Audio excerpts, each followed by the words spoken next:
Definitely Lisa and Nirmala, y'all should connect. Two dope, amazing folks. Please follow each other and get to know each other. So yeah, man. I mean, the weekend was good. I was going through the other chapters. Um, Chapter number 4 is all about reading your life signs, and it's interesting because I'm watching the Indian version of matchmaking, and every match, the lady takes the face to a matchmaker in India, and this dude looks at it, and instantly he's like, "Oh, this boy is stubborn. Oh, this girl is, not ready to meet somebody, and all this stuff." And I'm like, wow, this idea of like bio data and looking at face and trying to understand like, you know, uh, a pattern is really interesting to me, considering that's what I was working on this weekend. How do we start to recognize our own life signs? And to start seeing the life signs, you got to understand like what is a sign in your life. Um, and I remember reading, Tony Robbins quote a really, really long time. And it said, life is not happening to you, life is happening for you. Life is not happening to you, life is happening for you. And when you make that switch, that everything in life is happening for you and is helping you or guiding you or showing you when to stop, versus life is happening to me, which removes your accountability. It's not my fault. Shit just always happens to me. Those people will constantly say it always happens to you. They haven't taken accountability yet. Those people who say, it's not my fault. It was my buddy's fault, or the situation's fault, or my job's fault, or my spouse's fault, or my kid's fault. Or the minute you start to blame, you take away accountability. This is not to say other people's actions can't impact you. If you have a shitty boss, you have a shitty work environment, it is going to impact you. But we take accountability every time we start to say, hey, life is happening for me, not to me. What's up, Native? Shalini, what's up, Monica? Thank you guys so much for joining me in my episode 16. Can you believe this is episode 16? Wow. Um, so that's what this week's content is about. How to read your life signs, and so many of us read only the bad moments or interpret things as a bad moment. Um, and I was thinking about this idea, and then this weekend I saw a binge watch, I should say. I didn't see one episode. I saw like fucking 10 episodes of that Indian matchmaking thing. I don't know if you guys are watching it. Fascinating that this is the way the culture is portrayed in 2020. But I know there's a sense of reality to it, even though it's a bit of Netflix infused version of the culture. But I was thinking about how do you know, read your own life signs. And what's awesome is like when you commit to this notion as life is happening to me, versus life is happening for me, and you start to take accountability, then you start to pay attention to the signs. Because what life does is constantly give you signs, man.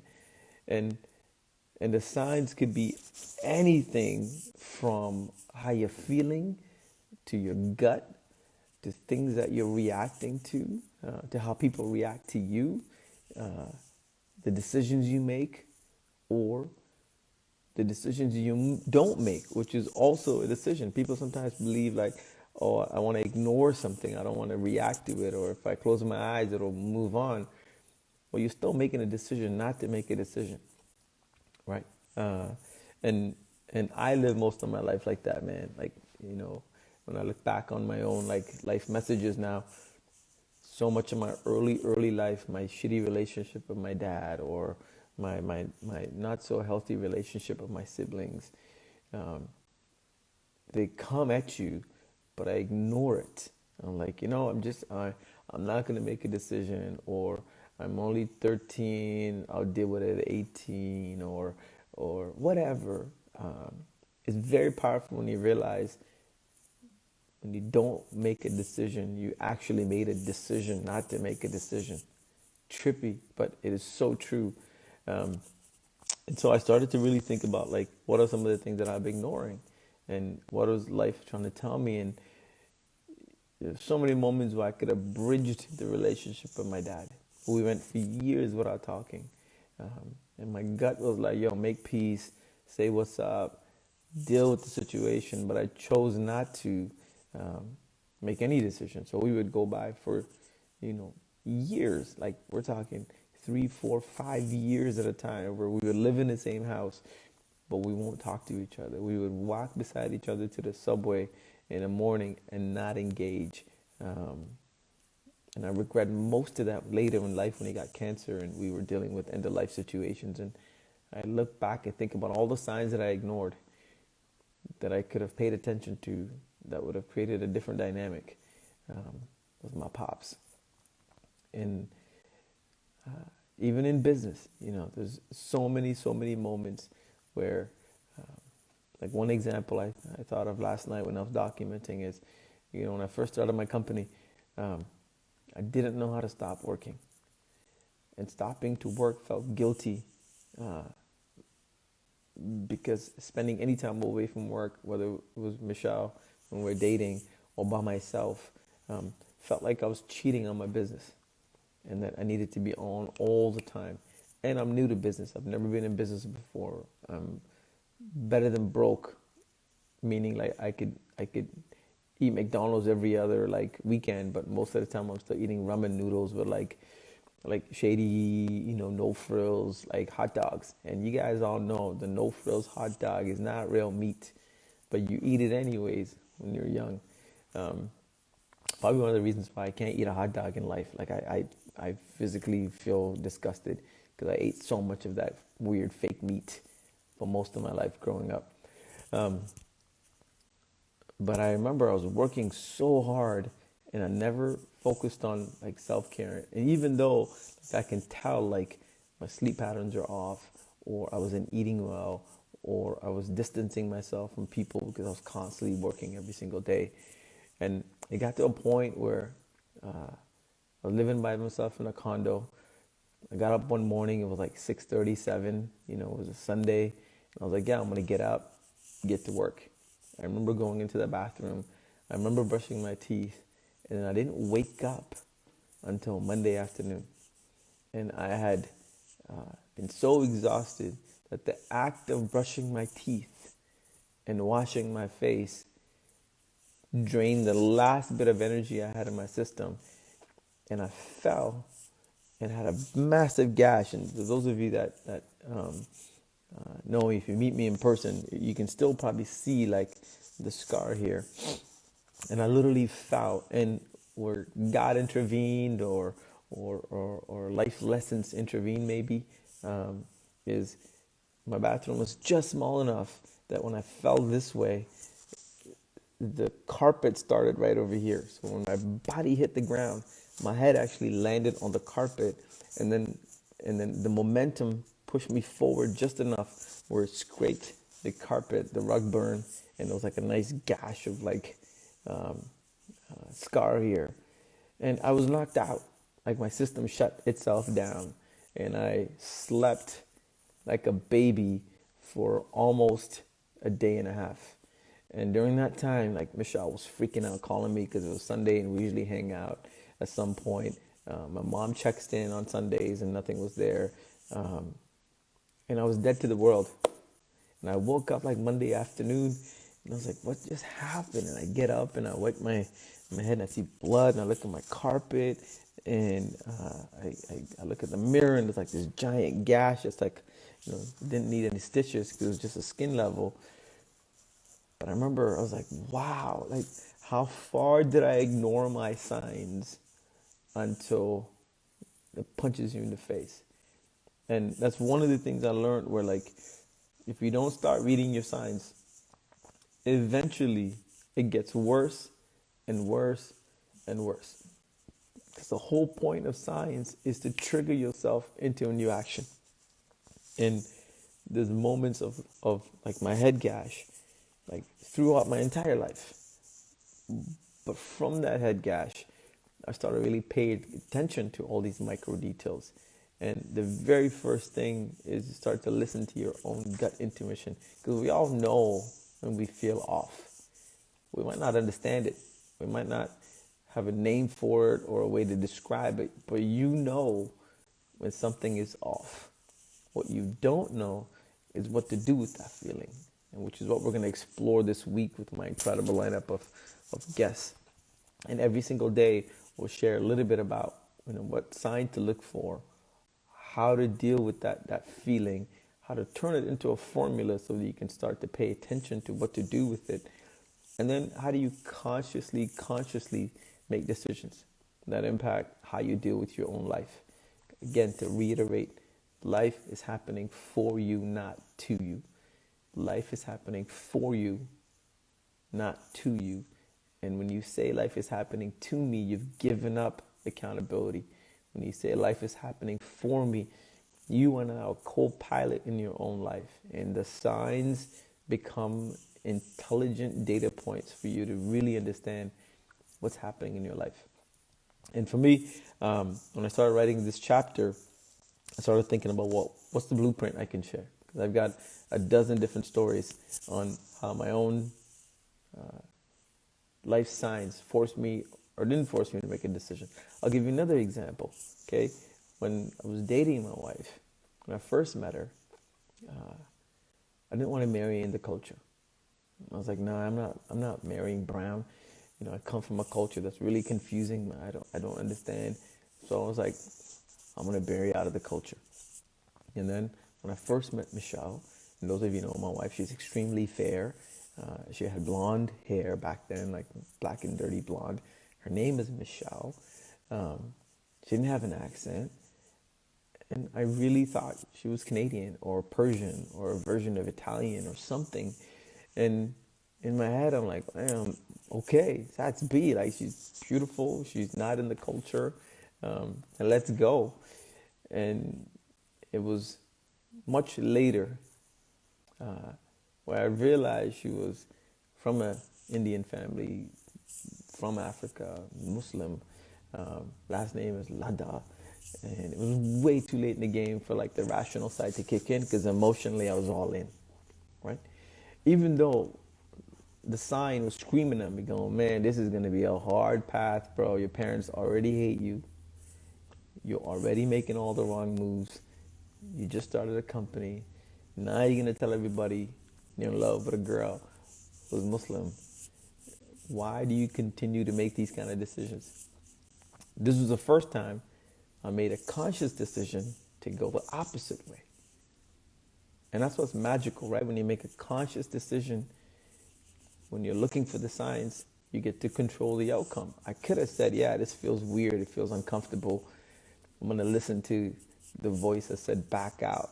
Time to like get out because this might make you happy, but it'll create a whole bunch of like bad energy around everybody else that it's not worth the stress and the distraction. Or you consciously decide, no, this human being feels right even if their environment doesn't feel right. And I'm going to go all in and deal with it head on. I don't know if it's called love. I don't know if it's called following your gut. Yes, Nirmala, the best decision I've made. One of the very few amazing decisions I've made. And I said, fuck it, I'm going all in. And even to be like even more brutal, I would hear my mom on the phone and somebody would be like, oh, I saw Satish at the mall with some girl. And I would be sitting beside her. And my mom would be like, yeah, he's dating this white girl. And I'll be like, but you met her last weekend. She came over for dinner. You know she's brown. You know that she's Muslim. And she's like, oh, you don't understand these things. I'm like, I don't understand. It was easier for her to like tell the culture that I was dating somebody who was Caucasian than Muslim. It was crazy. And we've evolved so much as a community and as a family from like 20 years ago when this happened. But I remember that moment vividly because, again, life is giving me a sign. Do I believe in what I'm doing, or do I believe in their version? But I have to make a decision because both is going to create some level of discomfort, right?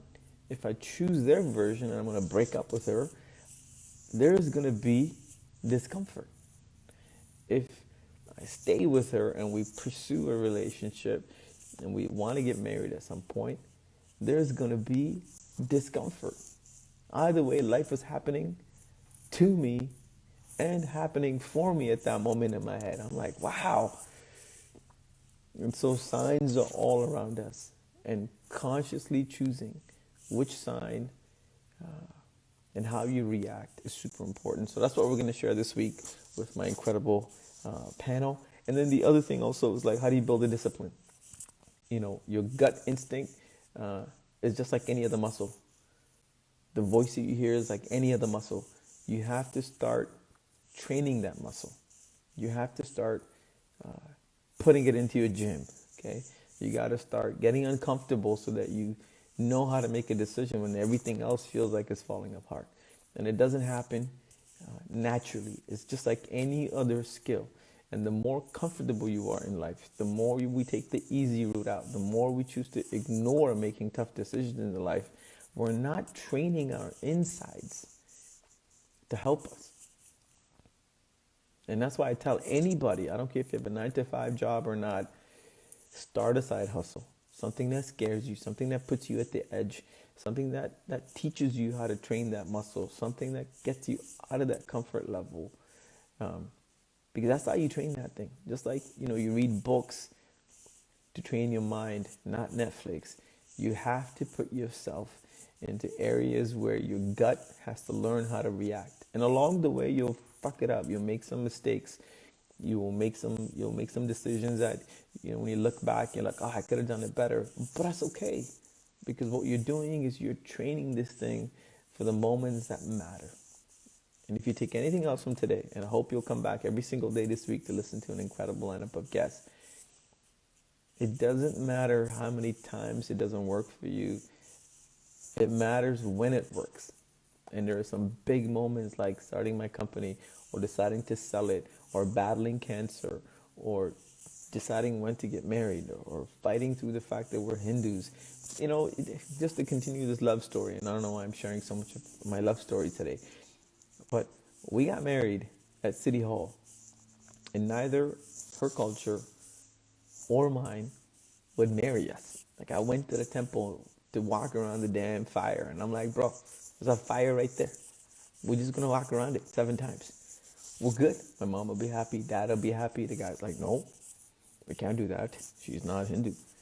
And we go to the other side. And I'm like, okay, I have to read the sentence. And she has to read the sentence like a bunch of times. Let's go. Make the nikah. Oh, you're not Muslim. It's crazy, right? And so we went to City Hall. And we got a piece of paper, a couple $100, and there was a judge, and she's like, "Do you love her?" I'm like, "Yeah." "Do you love him?" "Yeah." "Y'all gonna hang out for a long time?" "Yeah." $200 credit card, you're married, peace out. Like, that's the gut working, because we wanted to just do it because it felt right. So the other thing that we're gonna talk about this week is how to ask for help. A lot of times when we get into these points of inflection where you have to decide or not decide, listen to your gut or not listen to your gut, we need extra help. And so having that group of friends or mentors or advisors that could back you up, if you've ever seen like blackjack, they take that extra bet, you put your initial like amount and then you can put that extra bet. Right? Who's your extra bet? And you have to design that crew consciously, okay? Not everybody will give you the best advice. And you got to find those folks in your network or in your tribe that are elevated and that are awoke, that you can reach out to and have these kind of conversations. And probably about 80% of the people I hang out with are just good folks. They go on their business and they're still thinking life is happening to me, not for me. But it's a small crew of people that I know think like me. Life is happening for them. And I look forward to those guys, and I look forward to their relationship with me, no matter how much older I get or how successful I've become or whatever it is. I know when to call them when I'm at these moments going, hey, and I called two of my really good friends that are conscious and they make such incredible decisions. I said, look, man, I don't know what to do. Like, the project that has been my life for 14 years, AC Fest, is now canceled. What do we do? Do we walk away? Do we stay in the game? Do we pivot? Do we change? Do we change the business model? I don't know what to do because all of it feels right and all of it feels wrong. And so much of it feels wrong to me because it requires an immense amount of new energy and work that we've never committed to this. And I had some incredible feedback. And one of the comments was, oh, if nothing else is happening in the world and you get to choose two things that you want to do that will make you happy, what would you do? And I didn't even blink. It was like music was no brainer. I'll do something in music every single day. So it was like, cool. So start with that. Don't call it Desi Fest. Don't call it anything more than you're going to make music and share music every single day. And then let life happen to you and see what happens. And then we had show number 119 last night. And I met some incredible folks. We launched a new app. We've got a community just for musicians that we're supporting. And I don't know the end road for any of this stuff yet. I don't have a monetization plan. We don't have a huge payout date plan. We don't have any of that figured out other than let's just share music and connect people and celebrate the culture. And it took us this far. Let's keep going. So having that group of people that allow you to lean on them is really, really important. And then the very last thing is what mistakes are people making conscious? No, I think we're good. Yeah. We don't have the very last thing because I've talked about all the stuff that I wanted to set you guys up for.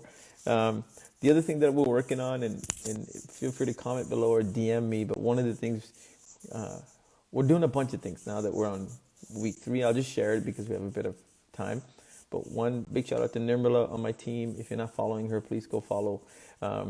We're taking all this content, turning it into YouTube content so that you can rewatch it, which is going to be happening soon. And then we're also taking all the content and moving it into a podcast so that could happen. And then we're also taking bite sizes of this content from incredible guests and putting it on social media. And so if you see our content and they can drop it into your shares, it'll be really meaning a lot to me. This particular chapter is super important to me, and I hope you guys listen in because nobody teaches us how to listen to our gut. We learn by default through a lot of pain, and I would love to share whatever formula I have. The third thing that we're doing is at the end of each week, if we can get organized and find the best writer, turn all of the incredible content into a summary PDF with some worksheets, because we're starting to share a process, a document, a structure. And so if you want access to that free PDF, you just got to go to our website, plug in your email, we'll send it to you. But it'll be a summary of all of our conversations, and then at least 1 or 2 worksheets that you can immediately use to put into action the lessons from this week. And if you can start to see the pattern now, I've realized that I've been working towards this direction of sharing content, helping people through the life that I've lived, and then creating a life for myself in helping others live their lives without sounding like a cheesy life coach, if that makes any sense. But I'm listening to my gut. I'm listening to what makes me happy. I'm listening to my voice. I'm listening to what life is helping me do. And I'm hoping I can do that for you guys. Time's up. Thank you so much for watching. We're back with an incredible lineup of guests. please follow along, and we'll share more things. And if you think somebody in your network should hear these morning conversations, I would love for you to tag them and have them come and stop by and say what's up. That's it. I love you. I'll see you guys tomorrow morning. Have a fantastic, inspired, beautiful day.